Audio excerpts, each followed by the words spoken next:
അപ്പോൾ ഇന്നൊരു ചെറിയ ഷോപ്പിംഗ് വ്ളോഗാണ് കേട്ടോ. ഇതാണെങ്കിൽ ഒട്ടും പ്രതീക്ഷിക്കാതിരിക്കുന്ന ഇരിപ്പിൽ പോയതാണ് കേട്ടോ. കുറച്ച് അത്യാവശ്യ സാധനങ്ങൾ മേടിക്കാൻ വേണ്ടിയിട്ട് പോയതാണ്. അധികം ഒന്നും കറങ്ങി നിൽക്കേണ്ടി വന്നില്ല. വേണ്ട സാധനങ്ങൾ മാത്രം എടുത്തുകൊണ്ട് പെട്ടെന്ന് ബില്ലടിച്ചിട്ടുണ്ടായിരുന്നു കേട്ടോ.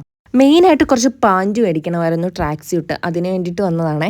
അപ്പോൾ അധികം വേറെ സെക്ഷനിലോട്ടൊന്നും പോയില്ല. ആ ഫ്ലോറിൽ മാത്രം പോയി വേണ്ട സാധനം മാത്രം എടുത്തുകൊണ്ട് പെട്ടെന്ന് കൊണ്ടുവന്ന് ബില്ലടിച്ചിട്ടുണ്ടായിരുന്നു. ആവശ്യത്തിന് ആളൊക്കെ ഉണ്ടായിരുന്നു, എന്നാലും അത്യാവശ്യം കുഴപ്പമില്ലാതെ പെട്ടെന്ന് അടിച്ചു കിട്ടിയിട്ടുണ്ടായിരുന്നു. മെയിനായിട്ടും തുണിക്കടയിലൊക്കെ പോയി കഴിഞ്ഞാൽ ഒരിടത്ത് ബില്ലടിക്കണം, അടുത്തടുത്ത് ക്യാഷ് പേ ചെയ്യണം, സാധനം മേടിക്കണമെങ്കിൽ വേറൊരിടത്ത് പോകണം. അത് മാത്രമാണ് ഒരു ചടങ്ങ്. അങ്ങനെ ബില്ലൊക്കെ അടിച്ച് ക്യാഷൊക്കെ പേ ചെയ്ത് സാധനം മേടിക്കാൻ വേണ്ടിയിട്ട് നിൽക്കുകയാണേ. ഞങ്ങളൊരു 6 മണി കഴിഞ്ഞപ്പോഴാണ് വീട്ടിൽ നിന്ന് ഇറങ്ങിയത്. എല്ലാ വ്ളോഗിലും ഞാൻ പറയാറുള്ളതാണ്, എന്തെങ്കിലും സാധനം മേടിക്കാനുണ്ടെങ്കിൽ പാതിരാത്രി ആകുമ്പോഴായിരിക്കും ഓർക്കുന്നത്, അപ്പോഴായിരിക്കും ഇറങ്ങുന്നതും.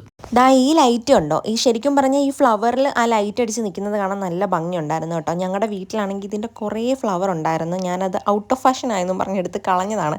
ഇപ്പം ആലോചിക്കുമ്പോൾ വിഷമം വരുന്നു ഇതൊക്കെ കാണുമ്പോൾ. അങ്ങനെ സാധനം മേടിക്കാൻ നിന്നപ്പോൾ ആ ക്യാമറയിൽ എന്നെ തന്നെ കാണുന്ന കണ്ടുകൊണ്ട് ഞാൻ അതൊക്കെ വീഡിയോ എടുത്തുകൊണ്ടിരിക്കുകയാണ്. നമ്മൾ പിന്നെ എത്ര വളർന്നെന്ന് പറഞ്ഞാൽ ഇതൊക്കെ കാണുമ്പോൾ ഒരു ചെറിയ കുട്ടി ഉണരുമല്ലോ ഉള്ളിലെ. അപ്പോൾ സംഭവമൊക്കെ മേടിച്ചിട്ട് ഇനി 1-2 പരിപാടിയും കൂടി ഉണ്ട്, അതിന് വേണ്ടിയിട്ട് പോവുകയാണേ.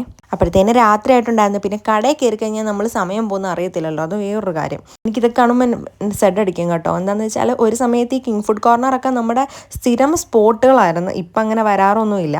ഞങ്ങൾ അതുവഴി ചുമ്മാ അങ്ങനെ പോയി ഒന്ന് ഓർമ്മകളൊക്കെ അയവിറക്കിക്കൊണ്ട് എന്നിട്ട് നേരെ CDM-ലോട്ടാണ് പോയത്.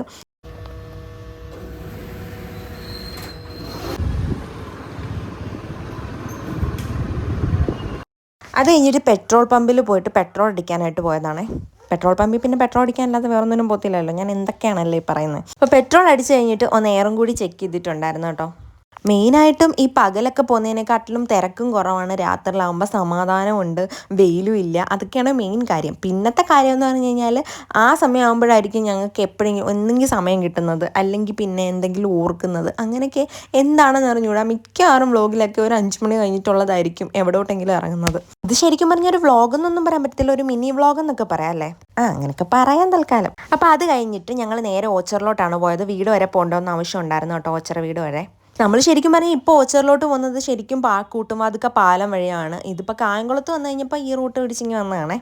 ഇവിടെയൊക്കെ നല്ല തിരക്കുണ്ടായിരുന്നു കേട്ടോ, അത്യാവശ്യം നല്ല തിരക്കുണ്ടായിരുന്നു. പിന്നെ ഈ പകലത്തെ കൂട്ട് വലിയ വെയിലും കാര്യങ്ങളൊന്നും ഇല്ല, അതാണ് മെയിൻ.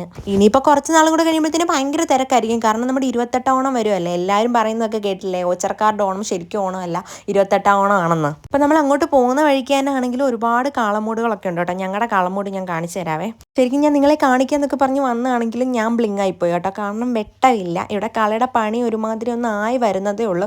ഒന്ന് നന്നായിട്ട് തുടങ്ങിക്കഴിഞ്ഞാലേ വെട്ടമൊക്കെ വരുത്തുള്ളൂ കേട്ടോ. ലൈറ്റൊക്കെ കെട്ടിയിട്ടൊക്കെ ഉണ്ട്, പക്ഷേ ഇട്ടിട്ടില്ല. ഇനി 28 ഓണം അടുപ്പിച്ച് നമ്മൾ ഇവിടൊക്കെ തന്നെ ആയിരിക്കും. അന്നേരം ഇനിയും ഒരു വീഡിയോയിൽ വിശദമായിട്ട് കാണിക്കാം കേട്ടോ. ഞങ്ങളാണെങ്കിൽ വല്യമ്മ തിരക്കി വീട്ടിൽ പോയപ്പോൾ നമ്മുടെ വല്യമ്മ ഫ്രണ്ടുമായിട്ട് എവിടാണ്ട് പോവുകയാണ്. ഇത് വല്യമ്മയുടെ ബെസ്റ്റ് ഫ്രണ്ടാണ് കേട്ടോ.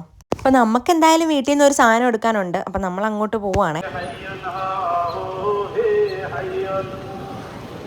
ഞാനൊരു വീഡിയോയിൽ പറഞ്ഞിട്ടില്ല, ഒരു വീഡിയോയിലല്ല കുറേ വീഡിയോയിൽ ഞാൻ പറഞ്ഞിട്ടുണ്ട്, എനിക്ക് അമ്പലത്തിലെ ചോറും പള്ളിയിലെ കഞ്ഞിയും എല്ലാം ഭയങ്കര ഇഷ്ടമാണെന്ന്. അതിൻ്റെ കാരണം എന്താണെന്ന് വെച്ചാൽ നമുക്ക് അപ്പുറം അമ്പലം ഇപ്പുറം പള്ളി അങ്ങനെയൊക്കെയാണ് കേട്ടോ നമ്മൾ ജീവിക്കുന്നത്. അപ്പോൾ നമ്മൾ പറഞ്ഞു വന്നത് നമുക്ക് വേണ്ട സാധനം പോയി എടുത്ത് നമ്മൾ വീട്ടിൽ നിന്ന് സന്തോഷമുണ്ട് കേട്ടോ, വീട്ടിൽ അകത്താണ്. അപ്പോൾ ഇനി വീട്ടിൽ പോവുക, അതാണ് ലക്ഷ്യം. അങ്ങോട്ട് പോകുന്ന വഴിക്ക് കാളമൂടുകളുണ്ട് കേട്ടോ. അതാണ്ട് ഇതൊരു കാളമൂടാണ്.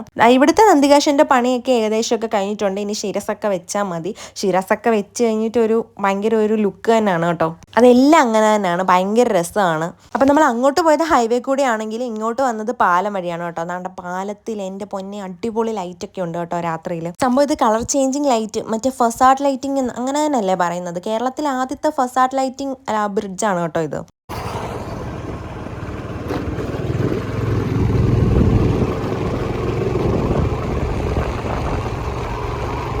നിമിഷ നേരം കൊണ്ട് എത്രയോ ലക്ഷക്കണക്കിന് ലൈറ്റൊക്കെ മിന്നിമായുന്ന അങ്ങനെയൊക്കെ പറയുന്നതാക്കാം കേട്ടോ. എനിക്കതിനെക്കുറിച്ച് വലിയ അറിവൊന്നും ഇല്ല, ഞാൻ കേട്ടോട്ടുള്ള അറിവാണ്. സംഭവം പാലം വന്നത് പിന്നെ ഞങ്ങൾ എന്ത് ഒരു പ്ലാൻ ഉണ്ടെങ്കിലും ഇങ്ങോട്ടിങ്ങ് വരുമായിരുന്നു ആ ഒരു സമയത്ത്. ഇപ്പം അങ്ങനെ വരവും പോക്കൊന്നും വലിയതായിട്ടില്ല. പിന്നെ ഓച്ചറിലോട്ട് പോകണമെങ്കിലും അനഘയുടെ വീട്ടിലോട്ട് പോകണമെങ്കിലും ഒക്കെ എനിക്ക് ഇതിറങ്ങിയാണ് പോകാൻ എളുപ്പം. അപ്പം അതുകൊണ്ട് സ്ഥിരമായിട്ട് ഇങ്ങനെ പാസ് ചെയ്ത് പോകാറുണ്ട്. അത് കഴിഞ്ഞ് ഞങ്ങൾ വീട്ടിലെത്തിയിട്ടുണ്ടായിരുന്നു. ഇതൊരു കുട്ടി വ്ളോഗാണ് കേട്ടോ. ഇഷ്ടപ്പെട്ടെങ്കിൽ ലൈക്ക്, ഷെയർ ആൻഡ് സബ്സ്ക്രൈബ്. ഇനിയൊരു വീഡിയോ ആയിട്ട് കാണുന്നവരെ ടാറ്റാ.